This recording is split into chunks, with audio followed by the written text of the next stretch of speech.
All right, welcome. Today I will talk about when designers code.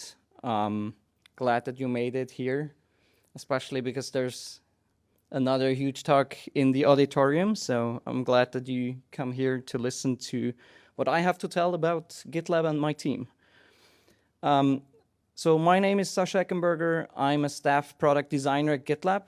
I've been with GitLab for nearly 3 years now. I'm best known as the creator of the Ginabin theme, if you're talking about things I do in the Drupal world.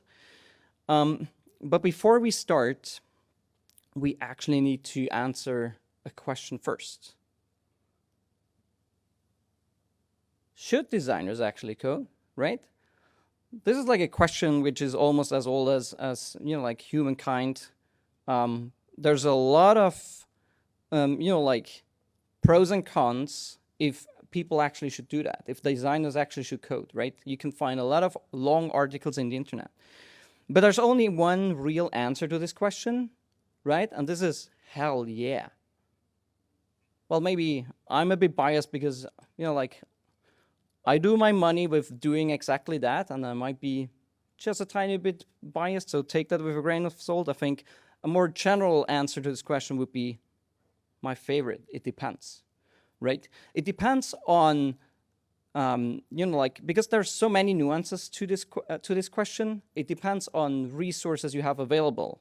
Do you find talent which actually can do both? Because technically speaking, we have engineers and we have designers, right? And we potentially also do not want engineers to design. Or maybe we do, right? It depends on the company, on your setup, and what you want people to enable, and how these folks actually work together in a setup. For us at GitLab, it's a bit a different situation because we're a tech company. We have a very critical product, which is tech heavy. So it comes pretty natural that we have reliability to code, right? We do a lot of things in code because we're managing code with GitLab, and you can do so much more. So for us, the story is a bit different. But the message I want to get out here before we start is we cannot expect designers to learn how to code. And I think Brad Frost, and this is over a decade ago, by the way, actually tweeted, telling web designers they don't need to worry about code is like telling architects they don't need to worry about steel, wood, or physics. And I would be terrified if architects don't know about physics, at least, right? So that still doesn't mean that designers should code, but we can expect them to understand the basics of code. And what I mean with basics of code is not that they have to learn how to code, but they have to learn the fundamentals of what it actually means. That can be simple things, or maybe it's not a simple thing, but learn to how mental models work in the front end. Like how do you apply flex? What are what are the things which happen if you do grow or shrink, or you can center align things? Because if you understand these mental models, it's way easier to design things because you see the impact. And it's not only this, that's not like the limitation, but also like knowing the technical limitations of your product or for your application can help you to better design for the needs of your product, right? So you might ask, so does that mean that all designers, at least at GitLab, do code? And the answer to that question is also no, right? But we encourage designers to do so. And what I mean by that is, for example, I give internal trainings, so you can sign up for mentorship, and I will just try to make it way easier to contribute in code, right? If you find a small bug in your area where you're a product designer, you potentially feel enabled enough to do the code changes yourself and create a merge request and actually go to reviewers and ask for that to be reviewed, right? While as the curve to actually do that, if you don't enable people, might just take people away from doing it, right? Because it can be very overwhelming in starting to do small changes, but they might be very easy to do. And a lot of that also comes down to the tech stack you're using, how you can enable and how easy things are to do. In GitLab in particular, we have like the web IDE, so you can even do like code changes in the UI. You don't have to download the whole product, right? This is a really easy way how you can enable designers to do more things because they don't have to run the whole tech stack at their local environments, for example. All right. With that out of, so keep this question in your head. I will get back to that later. I will briefly talk about GitLab, just a few slides, just to let you know what we're doing, how our company works. Should be pretty fair quick. Then I will talk about the UX Papercut team, like who we are, what we do, why this team exists. Then we will talk about what is actually a papercut, what makes a papercut. Lessons learned. There were a lot of lessons we learned since the inception of the team. How you potentially can adapt something like that for your own team. And then we have hopefully time for some Q&A, or you can literally ask me anything if you like. All right. So GitLab is one of the world's largest all remote companies. We are 100% remote. We were always remote with no company-owned offices around the world. We have over 1,500 team members working from across 60 plus countries. So we're working quite asynchronously across all time zones you can imagine, right? I collaborate a lot with people, like outside of any comfortable time zones for me, which means like Australia, New Zealand, for example. But our processes are just enabling this type of collaboration. You can also work, having the ability to work from anywhere, right? We have some restrictions, but they're rather small. So instead of a central location, we're actually hiring from all over the world. This actually means we also can increase, like working from home. You can work from a co-working space. You can work from the beach. You can work from a coffee shop. You name it. You can travel while working, living in a van, whatever. Which is really great, which enables you to do the things you want to do in life and still doing a great job at the company. Mentioned before, we do asynchronous communication. And I think like the key values of asynchronous communication is it increases efficiency. You don't end up in meetings all the time where you potentially only need like 20% of the information and time available. It boosts productivity. It reduces stress because you actually own your own time and you can define when you actually need to show up to work. So you have more time for your family, your friends, like the regular things which going on besides work. And it's also more inclusive, right? Because it also includes all those time zones which are out of reach normally. We have a collaborative employee written handbook. So this is by no means like the HR written handbook you never look into. It's actually written by employees for employees. It's over 2,000 pages long. It's publicly available, so you can go to that URL. Literally everything we do is openly available. And I think this just shows how we emphasize collaboration at GitLab. GitLab is an open core product. And what I mean by open core is that the foundation of our product is open source, but we ship both open source code and source available code. But we think of ourselves as an open source company. We do monthly releases. Our last release was 17.4, which was out last week. And we're fully transparent on what we're working on. So you can look up for our roadmap. It's publicly available. You can see our planning. Our issues and merge requests are all public. With some exceptions, for example, right? If you have like any specific features for clients which need to be confidential from a client perspective, these are the only things which are not publicly available, but that's like maybe like a 1 or 2% of what we do. You can also see what GitLab team members are doing. So if you would Google me, you could see my profile and you can literally stalk what I'm doing all day in and out. You can see all the, like all the commits, all the code changes, all the comments I do day in, day out. And I think this is very similar to what Drupal does, right? There's a lot of similarities how GitLab works and how Drupal works. because it's an open source project and it has a community and everybody actually can contribute to it. So that leads me to GitLab's mission, which is everyone can contribute. And it's literally the same as what we emphasize in Drupal as well. All right. Let's talk about the Papercuts team. We're a pretty small team. So from left to right, we have Annabelle, we have Julia, we have Paul, we have Chad and myself. So it's the 5 of us. We actually started nearly 2 years ago with 2 people on the team. Was Annabelle and myself, and we were reporting directly to the VP of design. It was meant to be an experimental to see if we actually can, fulfill our workload with that.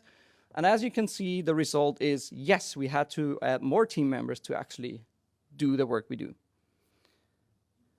And I think important here is the trust we got from leadership to actually believe that this is a team which needs to exist, right? Because in a perfect world, you wouldn't need a team like that, right?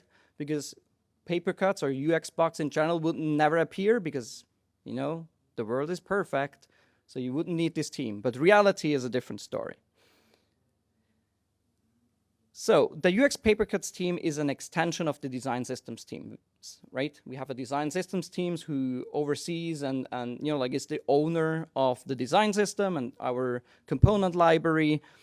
And the Papercuts team is an extension. So we're very close to the design systems team. We collaborate a lot with them. We contribute a lot back to the design system, not only in terms of our Figma part of the design system, but also like the actual front-end components. So we act as guardians towards the implementation in the product. And so that's where we just excel as the, man in the middle, if you like. This is in one sentence what we do. We look at high traffic areas of GitLab, of our product, and we try to improve it. And what I mean with high traffic areas is, things which our users use the most. Can be merge requests, can be pipelines, critical pages and critical features of our product for our users. And that doesn't mean we only restrict ourselves to do fixes there, but it's just like in our priority, it's always high traffic first. We usually start with merge requests. So all the 5 people you have seen, they either have like an engineering background or quite some knowledge in engineering, most of them in front-end engineering. So our team, and I think especially if you read our handbook, that's like something we do company-wide, that we start to work in merge requests first. So whenever possible, a discussion starts in a merge request with like an implementation draft rather than in an issue, because we can cycle through iterations way quicker than just proposing an idea. So that means Papercuts is working mostly in code, right? We do live like these design ideas of designing in the browser day in, day out. That's what we do on a daily basis. We also do Figma work. As I said, we're very close to the design systems team. That's still part of our work life. But most of the time, we're actually designing and fixing things in the browser, shipping code through MRs.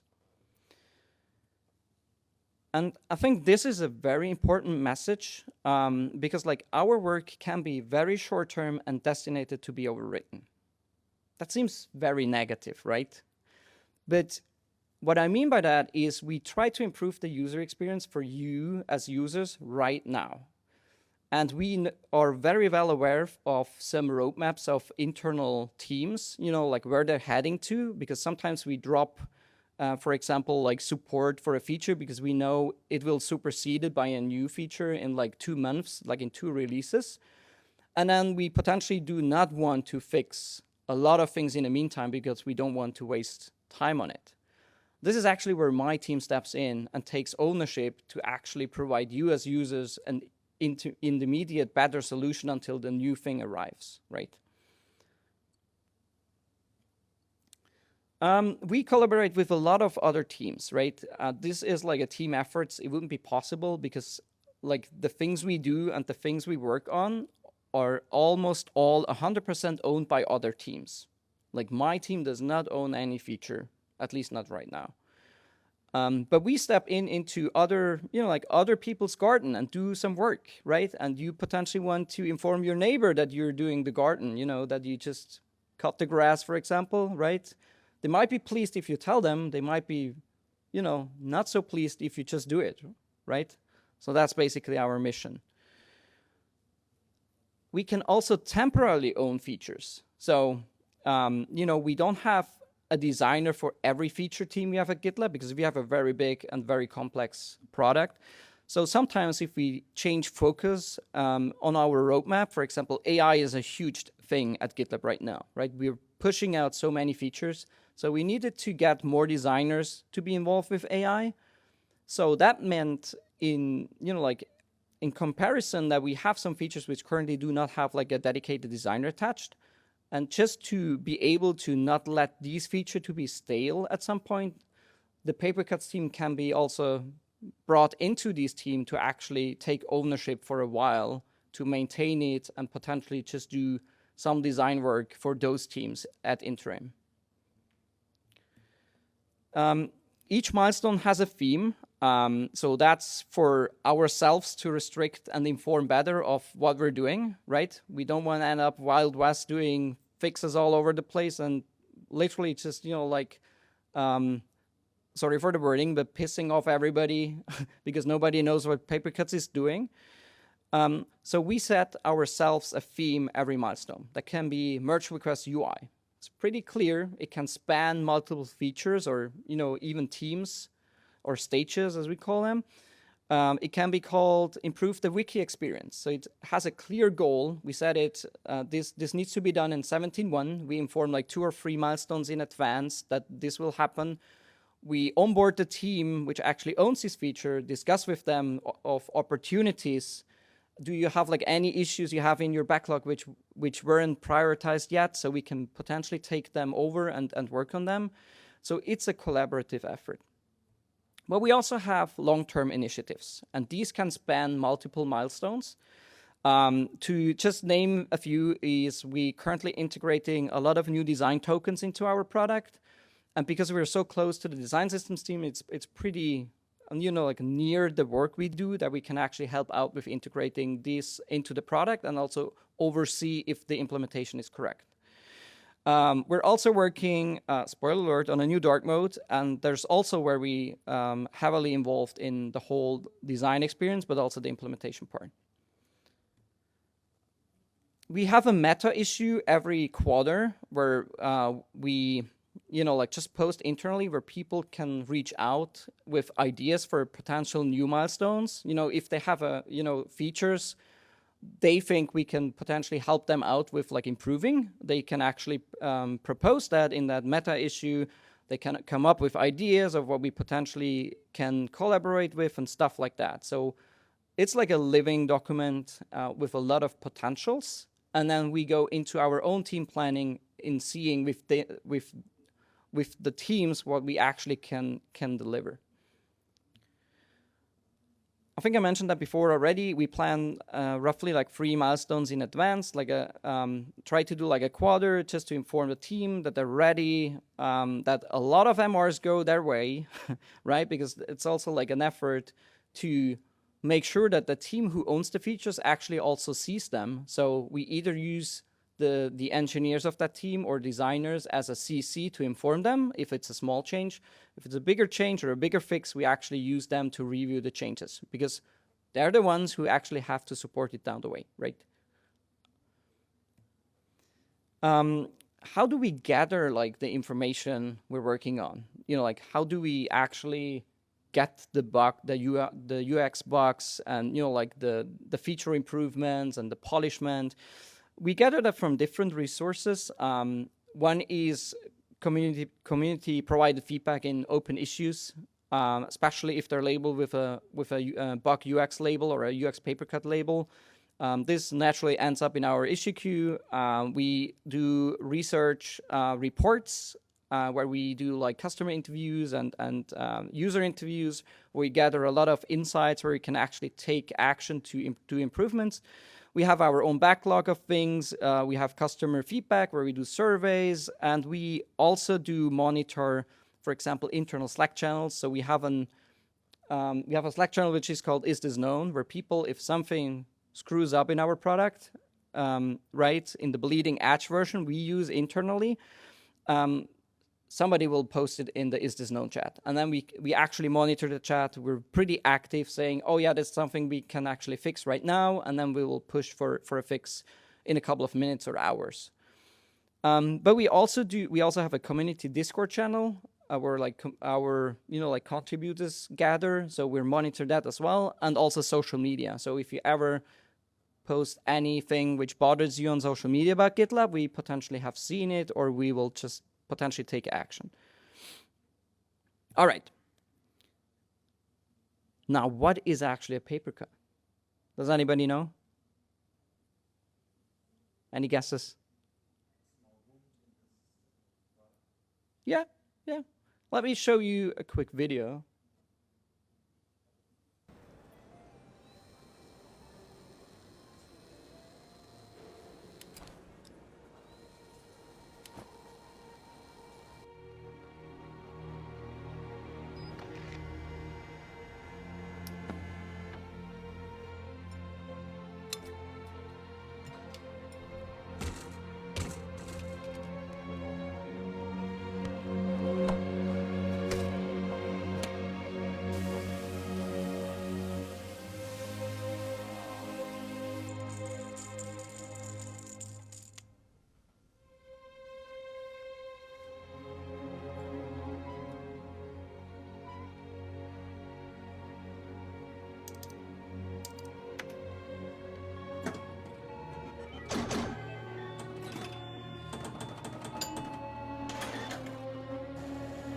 For all designers.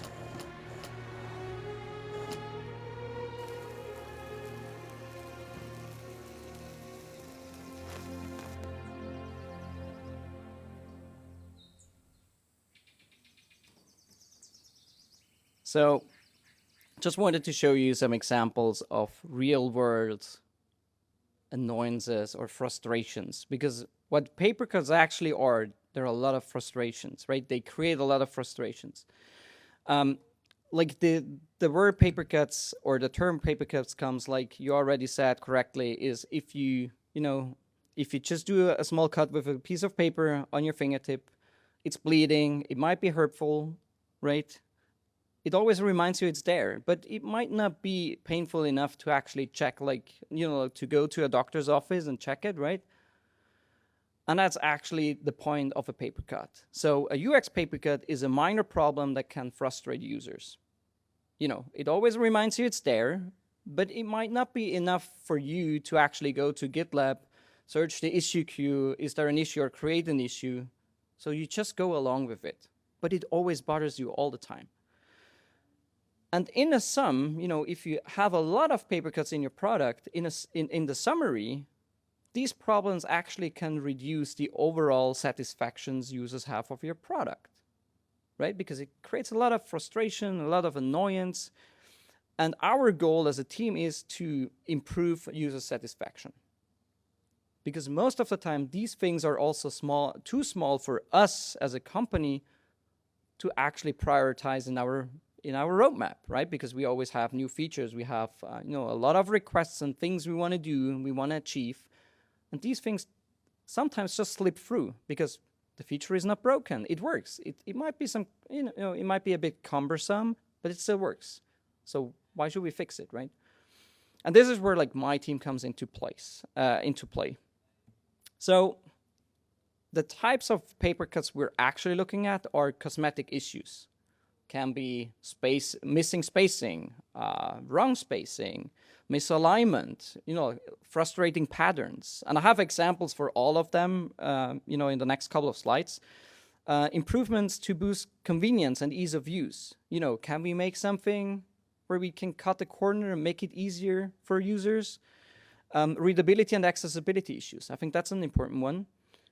Broken features. Sometimes we discover that the feature is broken, which wasn't covered by our tests. And we do run over, I think, 40,000 tests on every single merge request. but it's still not 100% coverage, right? Okay, let's look at some frustrating things going on. And these are all real-world examples we recently fixed in the last couple of milestones, at least. So this can be very frustrating, right? We all love tooltips. Shout out to my coworker, Annabelle. We all love them, and especially if they don't hide. You know, you go away, and now you actually cannot tell how many lines you added and removed unless you reload the page. It's not a big deal. You can reload the page and it works again. But it can be very frustrating because you have to reload to get this information back. Another thing which bothers mostly designers, I guess, is if things look like this. You know, it doesn't, you know, it's a small misalignment. It's not like the end of the world, but it's still there and you can see it, and it's very frustrating, at least for me. Or something like that, where like the background color doesn't match up with the rest of the background, right? It doesn't look professional, and it shouldn't happen. But, you know, things happen, and if you grow your project or your product and it gets into a complexity like GitLab, things like that can happen. Another great example is this, right? Where we actually show you the keyboard shortcut to, you know, put the branch name into your, you know, like clipboard. I'm pretty sure technical users can still use the thing when they see the left side, but still, maybe some users cannot use it because, you know, it shows some unrendered HTML, right? Pretty easy to fix. And then, okay, spoiler alert, this looks like Wild West. This is like a scenario which never happens. We don't have so many alerts at the same time, but we can actually force them to appear. And if you look close, you can see that the order and the size of these elements are vastly different, right? There's like, we have like banners, which we actually announce for new features or potential if we, you know, like if you have to migrate something, we show a banner, which is like full width, and then we have alerts and messages we just put out if you, you know, if you create like a new entity or whatever. So that's also like for us a paper cut where we can bring things into the right order. So it will potentially show up like this if ever everything would show up at the same time. But if everything would show up at the same time, we potentially have another issue. And then, you know, boosting like readability, where you have a pipeline on mobile where it just, you know, like horizontally scrolls, which is very annoying to do that. And then we actually improve just the mobile experience in moving it into a more readable factor. So you can actually scroll through it like top down like you're used to. Or icons, right? Like pipeline icons, which actually shows you the status of your job, of the pipeline, whereas before it was blurry and very fuzzy, and it's very hard to actually see the actual change. And then, you know, just with a boring solution of using like solid colors, we can actually improve that in no time, right? This is like a fix which potentially can be done in like 20 minutes or less. And then we do fixes where things are broken. You know, potentially we forgot to test how things look in dark mode, and you have blue text on a blue background and it's not readable. So it's broken. So that's also like a type of thing we do to try to identify those things, or at least if it gets reported, we actually fix them. And then for accessibility, we also make sure that all the pages are accessible, which also can mean that some things, and this was for a very long time, that you couldn't access a pipeline page completely with a keyboard because like retrying a job, for example, was not accessible at all because the button was unreachable. And also like if you have sub jobs, you know, like if the dropdown you see there, the dropdown will never open. You have to use a mouse. So that's also like type of thing we try to identify and improve. And then we have some convenience things we do. So if you create a new group or project label, you can actually choose a color, and we get you some colors there to actually choose from. But if you would want to use any other color than the ones we provide you out of the box, you have to actually know the hex code. So we added a small color picker, which makes life way easier to choose the color you like for a label, right? It's not the end of the world. It's a convenience feature, but you will acknowledge it's way better if it's there, right? If you have it on hand. Speaking of labels, it's also very hard still until now to actually see if you create a new issuable or a new merge request to actually see which labels you have chosen, which ones were the ones you actually did choose. So until we actually provided this very boring solution, and I think that's also like the key part, we opt for boring solutions most of the time. It doesn't need to be the perfect solution, but just to get a solution out there as quick as possible. So we're just showing all the labels which are selected below the field, and add the remove functionality so you can quickly remove them. You can see at a glance which labels you actually used. And before we only showed you see that cherry +2 or +3, and they wouldn't even show up at the top of the dropdown. So you would have to remember yourself which ones you actually added. Otherwise, you have to create the issue or the merge request, and in the sidebar, you have to remove them, which is like a few additional extra steps which are unnecessary. We also ship micro animations. So for our AI, for GitLab Duo, for example, we wanted to make sure that it feels more natural to interact with GitLab Duo, and having these animations showing up and the response. Before it was very static, so we're also contributing our parts to improve things like that. And then this is also where we discover inconsistent things, where at one point your username gets highlighted and in another part of the product it doesn't. It's also a convenience feature, but it actually boosts efficiency. If you can see highlighted your own username, you can actually just scroll down a page, a very long page, and you actually remember, oh, this is the color I have to look for, instead of just really having to search for your username or actually looking for it. So again, boosting efficiency, right, in the end. Okay. I actually wanted to give you swag, and I will put your name down for this question because my coworker has all the swag and he's not here. But I will get to it this week, I swear. How would you, in this UI, unassign a reviewer? You see the two reviewers? How do you unassign them? Yes. How do you remove one of... They're assigned. Yeah. You see two reviewers, they're assigned. That has a plus icon to add a new one.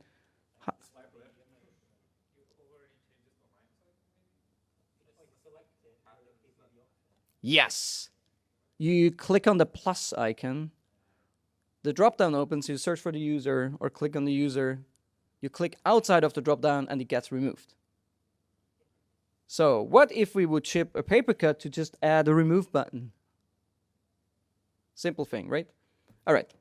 I think you get the types of work we do and the type of improvements we try to ship, right?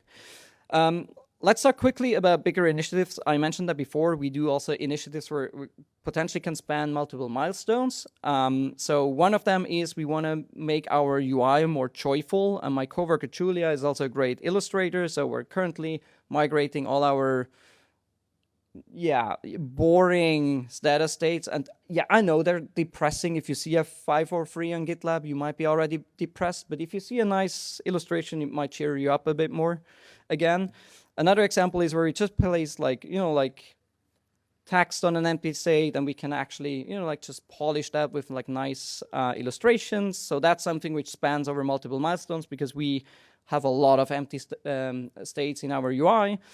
Another thing we did recently was redesigning the project overview page where we had all the information top down. It was very hard to actually reach to the repo because it was sometimes below the fold. So we redesigned the page, moved a lot of the meta information, which potentially isn't necessary for you to know, to the sidebar, so we can move up the last commit and the tree of the repo.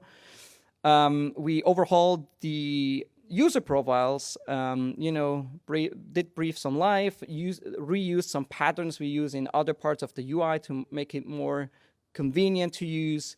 We're currently working on overhauling dark mode. So this is potentially you're the first to see this, but actually we want to we want to push forward with dark mode to get it to a stable release and to be able to support it, because it's still labeled as unsupported.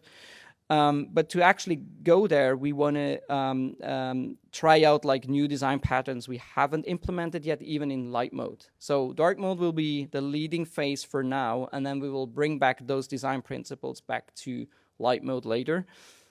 We call it meaningful UI, or I call it meaningful UI, and we're basically trying to get away from this skeleton look like in dark mode to actually elevate the important information in the UI, to make it way easier to, at a glance, see what's going on the page, right? So important things come forward, less important things actually, like go more in the background. And then in 17.1, our milestone was the wiki experience, where and that's also something we sometimes do, we actually overhauled the whole wiki experience in a single milestone. It was just the beginning. There's a lot more coming for wiki. And in that milestone, we migrated the whole application from Ruby Haml to Vue. So this is now a Vue application. So it gives you inline editing. It gives you a lot of powerful new tools. You can customize the sidebar. You can search for pages. You have a lot of things you can do. So since the start in 2023, we actually merged more than 1,400 merge requests. And that's the team of 5 we are and 2 we were before. And I think that's pretty significant, right, if you look at the number. And if you want to see more, I think I pushed for that before. We're a pretty open company. We have a paper cuts gallery where you can see the thousands of changes and improvements we did. So you can actually go to papercuts.gitlab.com, where you can actually, if you're interested to see what my team is doing day in, day out. So it's a pretty nice way to actually see what's going on. All right. But it wasn't always all good. There were some, learnings in the meantime in the last 2 years. Because in the early days, it was literally just my coworker and I, and it was a bit Wild West because, as I mentioned, we were reporting directly to our VP of product, so we had a lot of trust, but we didn't have really a plan what we're doing. Our mission was just fixing as many bugs as possible in the UI in the shortest time possible. And that created a lot of frustration internally, right? It felt like loss of ownership if you come into a feature which is owned by somebody else, not telling them that we do changes. They're waking up the next day and seeing something has changed. Who did that, right? So that was a huge learning that, and that was also like one of the reasons why we are setting a theme per milestone for us to restrict ourselves for our work, but also to inform, to get the message out there within GitLab and beyond, because all these information are publicly available, to actually inform what we're working about. And also to over-communicate what we're doing, including as many people as possible, reaching out to them, CCing them in small bug fixes, saying, hey, we discovered this is the fix, just for your information. If we change features or adding features, like adding the remove button, we actually inform the team saying, hey, this is our proposal. Can you review it? Because you potentially have to maintain it anyway. So over-communication is really key for the work we do. And we did very bad in the beginning. So raising the awareness of changes, like internally and also externally, because if we don't do that, we can also not include the work we do in our release notes. But if we do, we can actually push, right? If you look into the last couple of release notes, you will see a lot of things my team actually worked on, like the wiki experience, for example. And it gets into things which get actually out there in the wild, which potentially reach you as users. So plan in advance, not doing this chaotic Wild West. But as I mentioned, this team started as an experiment, and then it got formed after a year of existence into a real team, and we added more team members because it was pretty successful.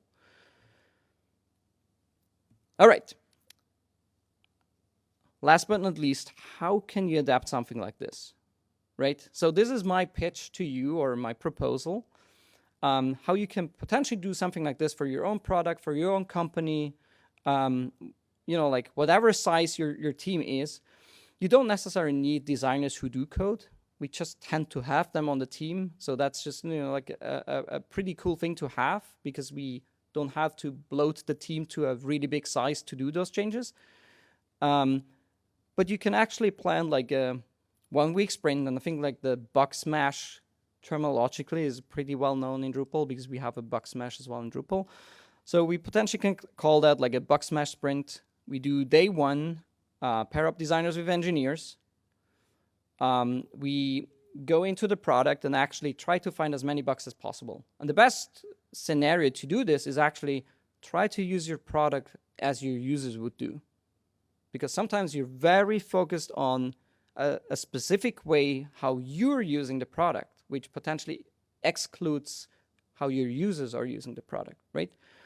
You can also include your customers into this exercise, saying, hey, can you just use our product and we oversee you for a couple of minutes, hours? You get a lot of insights how people actually use your product, right? It's like doing research. So you gather together designers and engineers, or if you tend to have designers who do code or engineers who are, very good or have like a design eye, you can do day 2 to 5 to fix as many bugs as possible. And I think this can be a very fun exercise, because it's very rewarding, because end of the week you can actually report, we have, taken down so many bugs, we resolved like X amount of bugs, for example. And it's also, on the other end of things, it's also a team building event, because it gets designers and engineers closer, and that's eventually what we want anyway. And then, of course, you can repeat that as often as you would like. So maybe every quarter would be the thing to do. You can do it, you potentially can include this into your routine, into your processes, right? If you work like in sprints, for example, you potentially can say like every 10th sprint we do like a bug smash. You can also say 10% of our time or 5% of our time we actually look at bugs. Maybe you're already doing something like this. Maybe this is not new to you at all. Then you potentially do a very great job. But I think it's impressive that a company the size as GitLab actually, and there's like a huge shout out to our leadership team, believed in having a team like this, because it's also like a financial investment, right? Is crucial to the success of our product and to make the life of our users better. And I'm very grateful, because it's a lot of fun working on this team. All right. Thank you very much.